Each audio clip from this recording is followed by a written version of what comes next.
দীর্ঘ ৩৬ বছর পর কর্কট রাশিতে মঙ্গল এবং বৃহস্পতির সহাবস্থান ঘটতে চলেছে আগামী ১৮ই সেপ্টেম্বর থেকে ৩১শে অক্টোবর, অর্থাৎ প্রায় ৪৪ দিনের জন্য।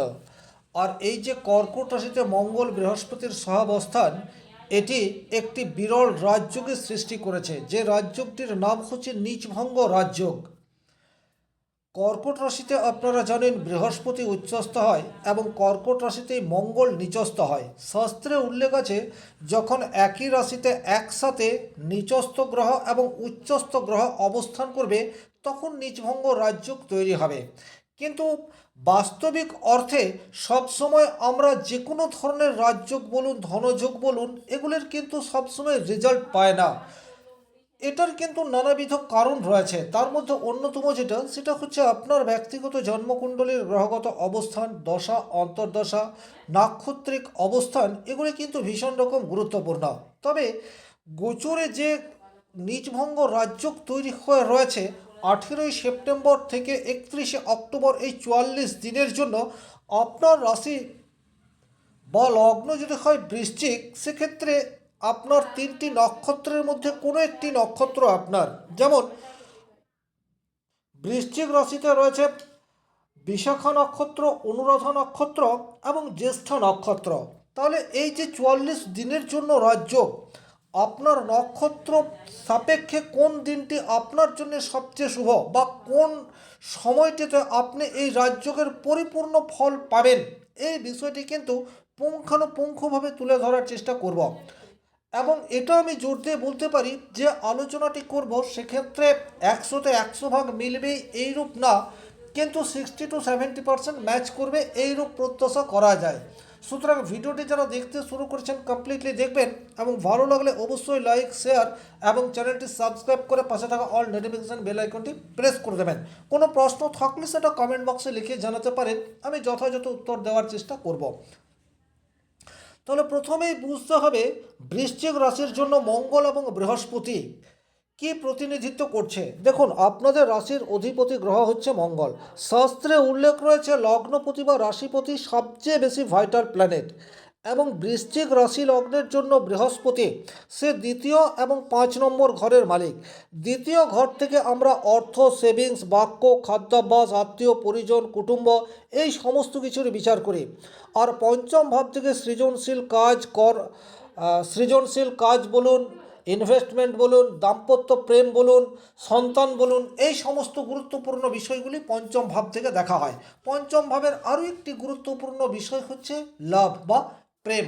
তাহলে বৃশ্চিক রাশি এবং বৃশ্চিক লগ্নের জন্য সবচেয়ে ভাইটাল যে দুটি প্ল্যানেট আপনার জীবনকে এগিয়ে নিয়ে যাওয়ার কারক যে দুটি গ্রহ, সেই গ্রহ দুটি হচ্ছে মঙ্গল এবং বৃহস্পতি, এতে কিন্তু কোনোরূপ ডাউট নেই। আর এই যে মঙ্গল এবং বৃহস্পতি আপনার রাশির নবমভাবে একত্র অবস্থান করে নিজভঙ্গ রাজযোগ তৈরি করে রেখেছে। সুতরাং ৯ নম্বর ঘর থেকে আমরা সৌভাগ্য, বিদেশ যাত্রা, উচ্চশিক্ষা, এই সমস্ত বিষয়গুলির বিচার করি। তাহলে এখানে একটা প্রত্যাশা থেকেই যায়, এই যে নিজভঙ্গ রাজযোগ নবমভাবে তৈরি হয়ে রয়েছে, সেক্ষেত্রে কিন্তু আমরা ভাগ্যের সহায়তা এটা অন্তত পাবো। তাহলে বৃশ্চিক রাশির বিশাখা নক্ষত্রে যাদের জন্ম, তাদের জন্য প্রকৃত অর্থে কিন্তু রাজযোগ, এবং এই রাজযোগের ফল আপনারা 100% পেতে যাচ্ছেন। তার কারণ বিশাখা নক্ষত্র থেকে দেখলে মঙ্গল সে কিন্তু পুনর্বসু নক্ষত্রে প্রবেশ করবে 18ই সেপ্টেম্বর। পুনর্বসু নক্ষত্রের অধিপতি গ্রহ সে হচ্ছে বৃহস্পতি, আবার বিশাখা নক্ষত্রের অধিপতি গ্রহ সেও হচ্ছে বৃহস্পতি, যা বৃশ্চিক রাশির প্রথম নক্ষত্র। তাহলে আপনাদের নক্ষত্র সাপেক্ষে জন্ম নক্ষত্রে প্রবেশ করছে মঙ্গল নবতারা চক্রে। সুতরাং আপনাদের সাহস, আপনাদের উদ্যোগ, আপনাদের চেষ্টা, সেটা বর্তমান সময়ে কিন্তু রেজাল্ট আনতে সমর্থ হবে মঙ্গলের কৃপায়। এই জায়গাটি কিন্তু খুব ভালোভাবে বুঝতে হবে। আপনাদের রাশির অধিপতি গ্রহই হচ্ছে মঙ্গল। আপনার ব্যক্তিত্ব, আপনার পার্সোনালিটি, কাজ করার ক্ষমতা, কী জন্য কাজ করছেন, এই সমস্ত কিছু মঙ্গল নিয়ন্ত্রণ করছে। আর এই মঙ্গল যেহেতু আপনার জন্ম নক্ষত্র প্রাপ্ত হচ্ছে নবতারা চক্রে, তাহলে আশা করা যায় এখন আপনি নিজেই নিজের ভাগ্য তৈরি করতে পারেন।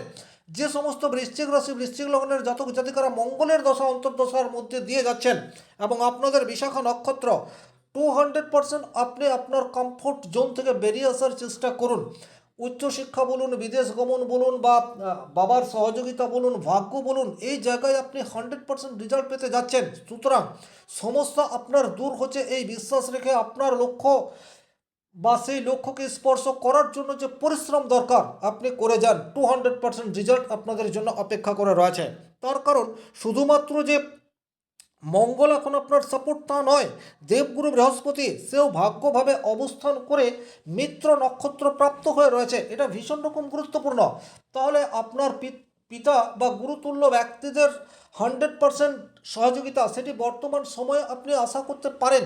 যারা একটুর জন্য ভাগ্যের সহায়তা পাচ্ছিলেন না, ভাগ্যের জন্য যাদের কাজ আটকে রয়েছে, এই সমস্ত প্রচুর শিক্ষার্থী রয়েছে যারা মনে করেন যে আপনাদের শিক্ষাক্ষেত্রে একটা বাধা হচ্ছে, শিক্ষাক্ষেত্রে আপনি আপনার সেরা দিতে পারছেন না, বা আপনি সেরা দিচ্ছেন কিন্তু আউটপুট ঠিকমতো আসছে না, তাদের জন্য একেবারে গোল্ডেন টাইম বলা যেতে পারে। একই রকমভাবে যারা যে কোনো চাকরির ইন্টারভিউ বা এক্সাম দিচ্ছেন, তাদের ক্ষেত্রেও আমি বলবো একদম 18 সেপ্টেম্বর থেকে 31 অক্টোবর গোল্ডেন পিরিয়ড। এই সময়ে আপনারা এক্সাম দিলে ভাগ্য আপনাদের সাথে থাকছে, এটা ভীষণ রকম গুরুত্বপূর্ণ।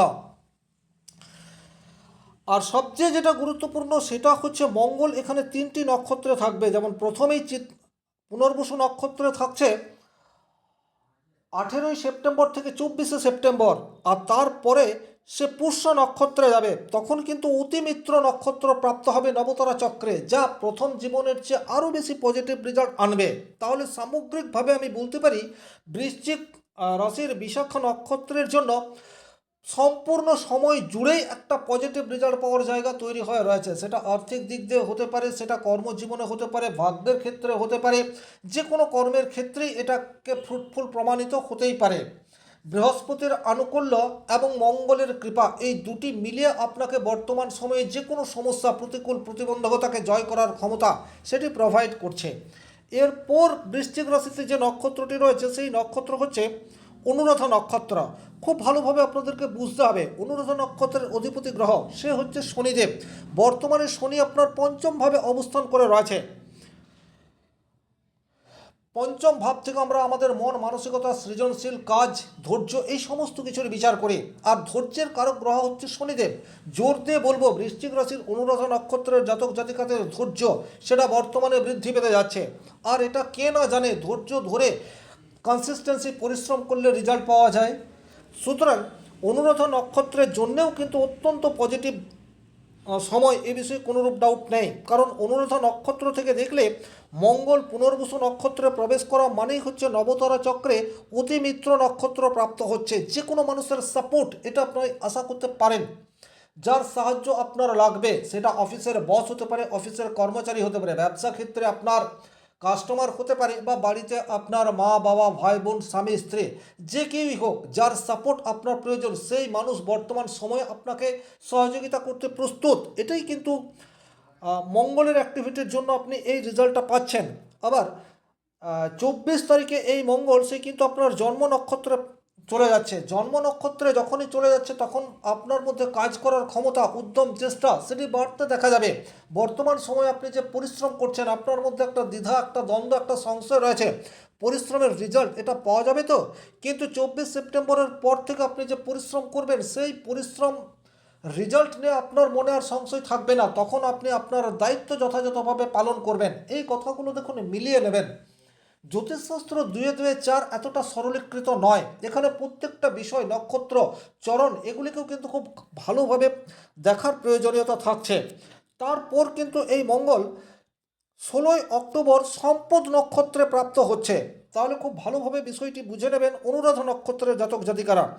আপনারা যে পরিশ্রম, যে কর্ম করবেন, সেই কর্মের 200% রেজাল্ট সেটি কিন্তু আপনারা 16 অক্টোবরের পর থেকে পাবেন, এ বিষয়ে কোনোরূপ ডাউট নেই। আর 16 অক্টোবর সম্পদ নক্ষত্রে যেই মাত্র প্রবেশ করবে, আপনি পুরনো কোনো অর্থ সেটা আপনার পকেটে চলে আসতে পারে।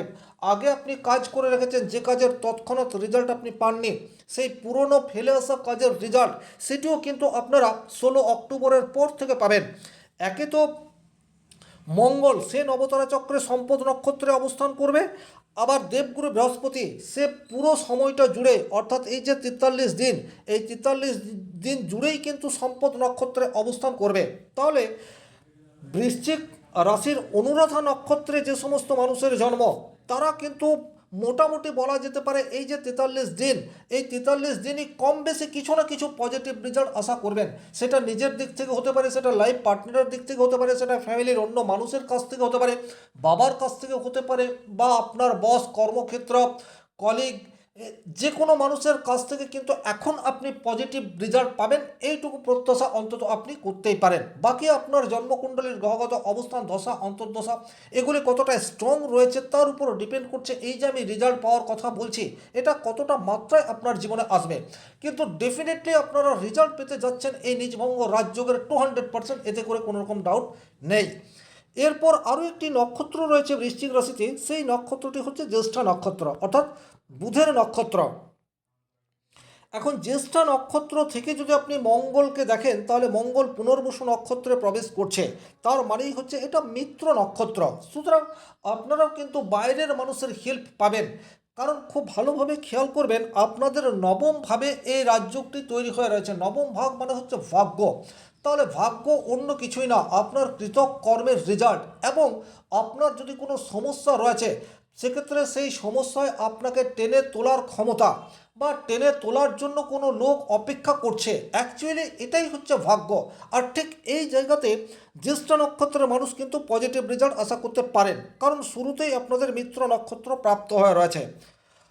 আবার দেবগুরু বৃহস্পতি সে কিন্তু জ্যেষ্ঠা নক্ষত্র সাপেক্ষে জন্ম নক্ষত্র প্রাপ্ত হয়ে রয়েছে। তাহলে জন্ম নক্ষত্র মানেই হচ্ছে এখন আপনার অর্থ উপার্জন করার দিকে আপনার মনোনিবেশ, সেটা আগের তুলনায় বৃদ্ধি পাবে। এখন আপনি একটু সঞ্চয় করতে চাইবেন, পঞ্চম ভাবের শনিদেব আপনার ধৈর্য সেটা যেমন বাড়িয়ে দেবে, পঞ্চম ভাবের অধিপতি নবম ভাবে কোন প্রতিগ্রহ কোণে চলে যাচ্ছে। সুতরাং বন্ধু বান্ধব, সামাজিক জায়গা থেকে হেল্প পাওয়ার জায়গা সেটা যেমন রয়েছে, প্রেমজ জীবনে একটা শান্তি এটা অন্তত আপনারা আশা করতে পারেন। দাম্পত্য জীবনে একটা প্রবলেমের মধ্যে দিয়ে বেশ কিছুদিন ধরেই বৃশ্চিক রাশির মানুষ যাচ্ছেন, বিশেষ করে জ্যেষ্ঠ নক্ষত্রের মানুষ, বর্তমানে সেই জায়গায় একটা শান্তির প্রলেপ সেটা অন্তত আপনারা আশা করতে পারেন। কেন সমস্যা, কোথায় সমস্যা, সমস্যার সমাধানের উপায় কি, এই সমস্ত বিষয় নিয়ে যদি আপনারা বর্তমান সময়ে আলোচনা করেন, সেক্ষেত্রে কিন্তু একটা পজিটিভ আউটপুট আপনারা আশা করতে পারেন।